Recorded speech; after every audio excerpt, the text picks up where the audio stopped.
আমি তানিয়া ইসলাম, প্রভাষক, ব্যবস্থাপনা বিভাগ, নারায়ণগঞ্জ সরকারি মহিলা কলেজ। সুপ্রিয় শিক্ষার্থীরা, আশা করি তোমরা সবাই সুস্থ আছো, নিরাপদে আছো। সবাই যার যার বাসাতে অবস্থান করছো। অনলাইন ক্লাসে তোমাদের সবাইকে স্বাগতম। একাদশ শ্রেণীর ছাত্রীদের সাথে এটা তো আমার দ্বিতীয় ক্লাস। প্রথম ক্লাসে তোমরা সবাই অনেকেই আর কি জানতে চেয়েছো আমার সাবজেক্ট ব্যবসা সংগঠন ও ব্যবস্থাপনার বইয়ের রাইটারের নাম সম্পর্কে অনেকেই জানতে চেয়েছো। তো এই মুহূর্তে আমার হাতে যে রাইটারের বইটা আছে সেটা হলো কাজল ব্রাদার্সের বই। রাইটার হচ্ছেন আহমেদ করিম এবং ASM ফজলে রাব্বি। এই রাইটার ছাড়াও আরেকজন রাইটারের নাম আমি বলছি, উনি হচ্ছেন খালেকুজ্জামান স্যার। খালেকুজ্জামান স্যারের বইটাও ভালো। দুইটা বইয়ের দুই ধরনের বৈশিষ্ট্য। যেমন খালেকুজ্জামান স্যারের বইটা হচ্ছে সহজ ভাষায়, দুইটা বইয়ের ভাষাই সহজ, তবে খালেকুজ্জামান স্যারের বইতে পয়েন্ট একটু কম আছে। আমাদের যদিও খুব বেশি লাগে না, আমাদের প্রশ্নের উত্তরের মান বন্টনটাতে এরকম, একটা হচ্ছে 1 মার্কের জন্য, একটা 2 মার্ক, একটা 3, একটা 4, সর্বমোট 10। তো সর্বোচ্চ এখানে হচ্ছে 4 মার্ক। তো সেটার জন্য আমাদের যদিও খুব বড় প্রয়োজন হয় না, মানে অনেক পয়েন্টের প্রয়োজন হয় না, কিন্তু তারপরেও বেশি মানে একটু জানা থাকা ভালো।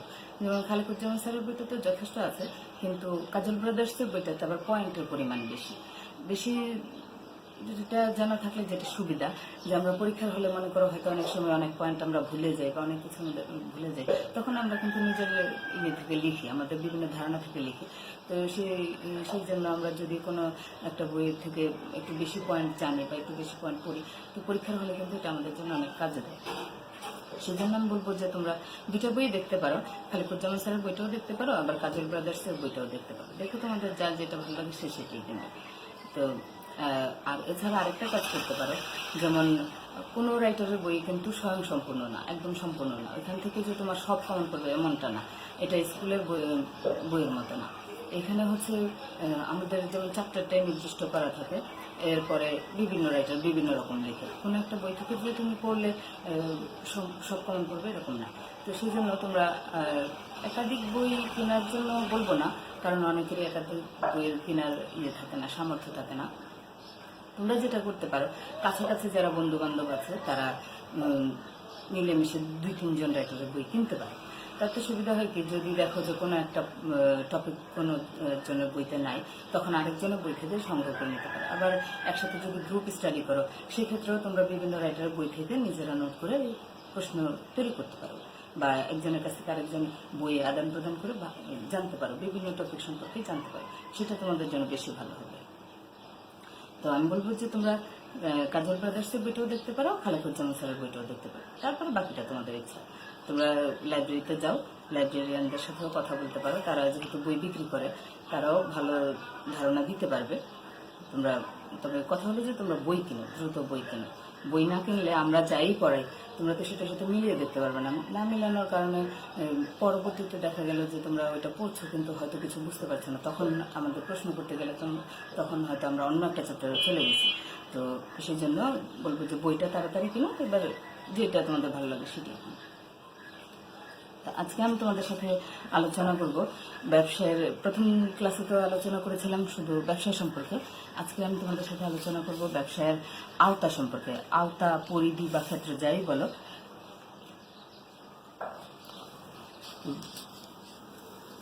ব্যবসার আওতা বলতে মনে করো, আমরা ব্যবসা সম্পর্কে কি জানি, যে বৈধভাবে যখন নাকি পণ্য উৎপাদন করা হয়, বন্টন করা হয়, সেবা ও চূড়ান্ত ভোক্তার নিকট পণ্য বা সেবা পৌঁছানোর জন্য যে ধারাবাহিকগুলো কার্যক্রম গ্রহণ করা হয়, সেটাই হলো ব্যবসা। তাহলে এই ব্যবসার এই যে পণ্য উৎপাদন, বন্টন এবং চূড়ান্ত ভোক্তারের কাছে পৌঁছানো, এই কাজগুলো করতে গেলে কিন্তু এটা মানে অনেক পরিধিটা যথেষ্ট ব্যাপকই হয়। কেননা মানুষের দেখা যায় যে বস্তুগত চাহিদা তো শেষ নেই। এই চাহিদাগুলো বিভিন্ন ধরনের হতে পারে, কৃষি হতে পারে, শিল্প হতে পারে, বাণিজ্য হতে পারে, তারপর প্রত্যক্ষ পরোক্ষ বিভিন্ন ধরনের হতে পারে। এগুলোর সাথে জড়িত যেসব কাজ, এগুলো যেহেতু ব্যবসার অন্তর্গত, তাই ব্যবসার আওতাটাও যথেষ্ট ব্যাপক। তো ব্যবসার আওতাকে 3টা ভাগে ভাগ করা যায়, যেমন শিল্প, তারপরে বাণিজ্য এবং প্রত্যক্ষ সেবা। এই 3টা ভাগে ব্যবসার আওতাকে ভাগ করা যায়। শিল্প বলতে বোঝায় যে যে ব্যবসার যে অংশ মানে রূপগত বা আকৃতিগত উপযোগ সৃষ্টির মাধ্যমে কোনো একটা পণ্য, কোনো একটা জিনিসকে মানুষের ব্যবহারের উপযোগী পণ্য হিসেবে প্রস্তুত করে, তখন সেটাকে শিল্প বলে। অর্থাৎ শিল্প হচ্ছে কোনো একটা জিনিসের রূপ বা আকৃতি পরিবর্তন করে সেটা মানুষের ব্যবহারের উপযোগী করে তোলে, ব্যবহারযোগ্য করে তোলে। যেমন মনে করো যে পানিতে মাছ বসবাস করে, এটা নাকি যতক্ষণ পর্যন্ত মানে এটাকে ধরার পূর্ব পর্যন্ত এটা ব্যবহারযোগ্যই থাকে না। যখন নাকি এটাকে ধরা হয়, পানি থেকে তুলে আনা হয়, তুলে আনার পরে সেটাকে জীবিত থেকে মৃত করা, তারপর এটাকে পরিষ্কার পরিচ্ছন্ন করা, তারপর বিভিন্ন রকমের তেল মশলা দিয়ে এটাকে খাবারের উপযোগী যখন করা হয়, মানে এটা রূপ পরিবর্তন করে যখন নাকি এটা খাবারের উপযোগী করা হয়, তখনই কিন্তু সেটা আমাদের মানে উপযোগ সৃষ্টি করে, মানে একটা ব্যবহারের উপযুক্ত হয়। তো এভাবে রূপ পরিবর্তনের আরো অনেক ধরনের শিল্প রয়েছে। যেমন এখানে আছে উত্তোলন শিল্প, তারপরে প্রজনন শিল্প, তারপর নির্মাণ শিল্প, তারপর যান্ত্রিক শিল্প, তারপর সেবা পরিবেশক শিল্প। তো উত্তোলন শিল্প বলতে বোঝায় যে মাটির নিচ থেকে বিভিন্ন খনিজ দ্রব্য, তারপরে যেমন মনে করো জঙ্গল থেকে কাঠ সংগ্রহ করা, নদী থেকে মাছ ইত্যাদি সংগ্রহ করা উত্তোলন শিল্পের অন্তর্গত। মানুষের চাহিদা পূরণ করার জন্য কিন্তু এটার যথেষ্ট প্রয়োজন রয়েছে। তারপর আছে প্রজনন শিল্প। প্রজনন শিল্প বলতে যেটা বোঝায় যে যে শিল্পটা আর কি প্রজনন প্রক্রিয়ার উপর নির্ভরশীল, যে শিল্পটা প্রজনন প্রক্রিয়ার উপর নির্ভরশীল, সেটাই হচ্ছে প্রজনন শিল্প। যেমন মনে করো যে গাভী থেকে দুধ পাওয়া, হাঁস মুরগি, তারপর হাঁস মুরগি থেকে ডিম ইত্যাদি হচ্ছে প্রজনন শিল্পের একটা মানে উদাহরণ। তারপরে আছে নির্মাণ শিল্প।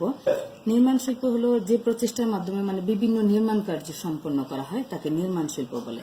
যেমন ইট, পাথর, চুন, লোহা ইত্যাদির সংমিশ্রণে যেমন ঘর বাড়ি, দালান কোঠা ইত্যাদি তৈরি করা হয়, রাস্তাঘাট নির্মাণ করা হয়, মেরামত কাজ করা ইত্যাদি হচ্ছে নির্মাণ শিল্পের অন্তর্গত। তারপরে আছে যান্ত্রিক শিল্প।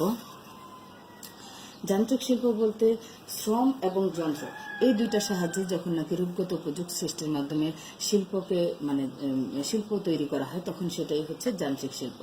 যেমন বস্ত্র শিল্প আছে, চিনি শিল্প আছে, পাট শিল্প আছে ইত্যাদি হচ্ছে যান্ত্রিক শিল্পের উদাহরণ। তারপরে সেবা পরিবেশক শিল্প।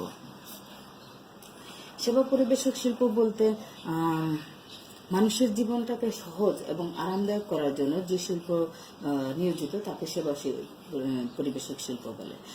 যেমন বিদ্যুৎ, তারপরে গ্যাস, তারপরে টেলিফোন, পানি ইত্যাদি হচ্ছে সেবা পরিবেশক শিল্পের উদাহরণ। এরপর আছে বাণিজ্য। বাণিজ্য হচ্ছে পণ্যের বিনিময় শাখা। এটা আসলে অর্থাৎ মানে পণ্যটাকে উৎপাদন করার পরে, যেমন শিল্প হচ্ছে উৎপাদনের বাহন, মানে পণ্য উৎপাদন করে, আর বাণিজ্য হচ্ছে উৎপাদিত পণ্যটাকে ভোক্তার কাছে পৌঁছানোর যে প্রক্রিয়াটা, সেটা পৌঁছানো পর্যন্ত যে কাজগুলো করতে হয় সেটা বাণিজ্য করে থাকে। অর্থাৎ বিনিময় শাখাটা হচ্ছে পণ্যের বিনিময় শাখা বা ব্যবসায় বিনিময় শাখাই হচ্ছে বাণিজ্য। এই বিনিময় করতে গেলে বিভিন্ন ধরনের প্রতিবন্ধকতা রয়েছে, ওইসব প্রতিবন্ধকতা দূর করাই বাণিজ্যের কাজ। বাণিজ্যের কাজগুলোকে দুইটা ভাগে ভাগ করা যায়। একটা হচ্ছে পণ্য বিনিময়, আর একটা হচ্ছে বিনিময়ের সহায়ক কার্যাবলী।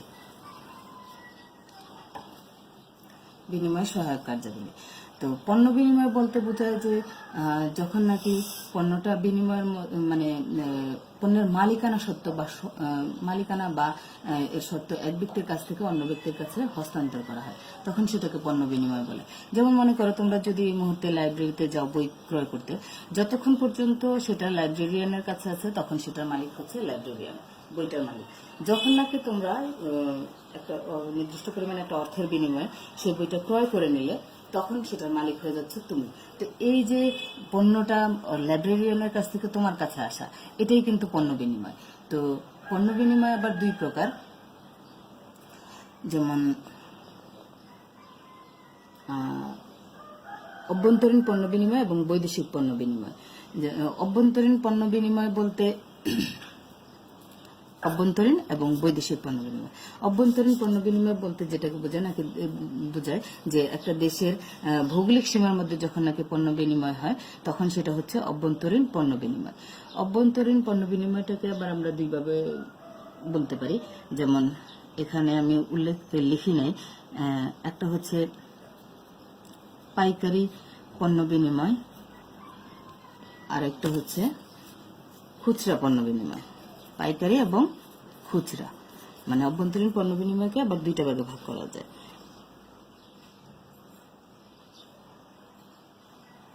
পাইকারি এবং খুচরা এই দুইটা ভাগে ভাগ করা যায়। তারপরে আরেকটা আছে বৈদেশিক পণ্য বিনিময়। বৈদেশিক পণ্য বিনিময় বলতে যখন নাকি পণ্যদ্রব্য বা সেবা এক দেশ থেকে অন্য দেশের মধ্যে পণ্য বিনিময়টা এক দেশ থেকে অন্য দেশের সাথে সংগঠিত হয় তখন সেটাকে বৈদেশিক বাণিজ্য বৈদেশিক পণ্য বিনিময় বলে বা বৈদেশিক বাণিজ্য বলে। তো এই বৈদেশিক পণ্য বিনিময়টা আবার 3 প্রকার: আমদানি, রপ্তানি এবং পুনরপ্তানি। আমদানি বলতে আমরা সবাই জানি যখন নাকি অন্য দেশ থেকে পণ্য নিয়ে আসা হয় তখন সেটা হচ্ছে আমদানি, আর যখন এক দেশ থেকে অন্য দেশে পণ্য পাঠানো হয় নির্দিষ্ট অর্থের বিনিময়ে বা বিক্রি করা হয় তখন সেটা হচ্ছে রপ্তানি। তবে আমদানির তুলনায় রপ্তানি বেশি হওয়াটাই ভালো।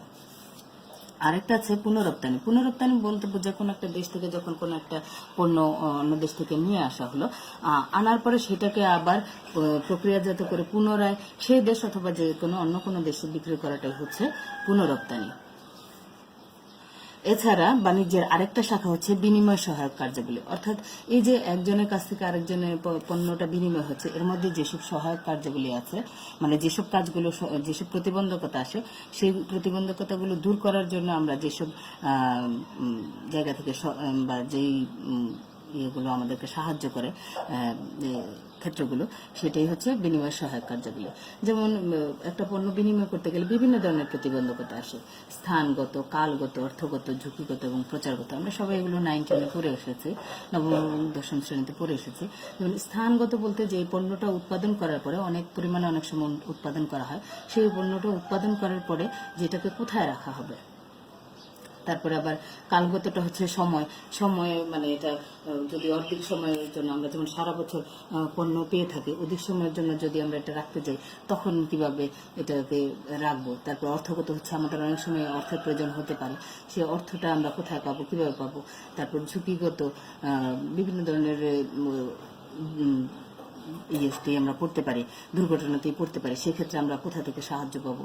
তারপর প্রচারগত, যেমন আমি একটা পণ্য উৎপাদন করলাম সেটা সম্পর্কে কেউ জানে না, তাহলে তো এটা বিক্রি করা যাবে না, তাহলে এটার প্রচার করতে হবে। তো আমাদের এই প্রতিবন্ধকতাগুলোর মধ্যে স্থানগত প্রতিবন্ধকতাটা যে দূর করে সেটা হচ্ছে পরিবহন।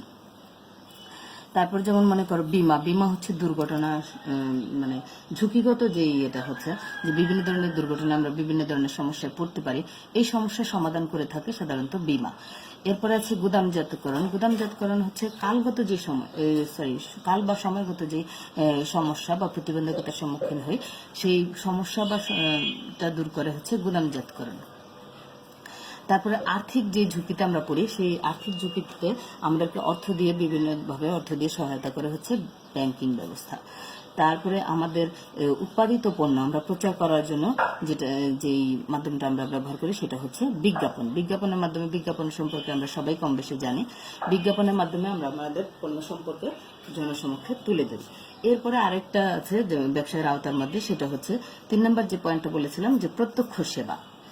প্রত্যক্ষ সেবা বলতে যে এটা পণ্য সামগ্রী বা উৎপাদন বিতরণ বিতরক, এটা এমন এক ধরনের ব্যবসা যা ব্যক্তিগত সেবার মাধ্যমে অর্থ উপার্জনের সুযোগ সৃষ্টি করে। মানে প্রত্যক্ষ সেবাটা হচ্ছে সরাসরি সেবাদানের মাধ্যমে সে অর্থ উপার্জন করে থাকে। যেমন চিকিৎসা সেবা আছে, আইনগত সেবা আছে, তারপর হিসাব সংক্রান্ত বিভিন্ন ধরনের সেবা। এই পেশায় যারা থাকে আর কি, তারা সাধারণত সরাসরি সেবা প্রদান করে থাকে, সরাসরি সেবা প্রদানের মাধ্যমে তারা অর্থ উপার্জন করে থাকে। তো এই হচ্ছে আমাদের ব্যবসায়ের আওতা বা পরিধি অথবা ক্ষেত্র।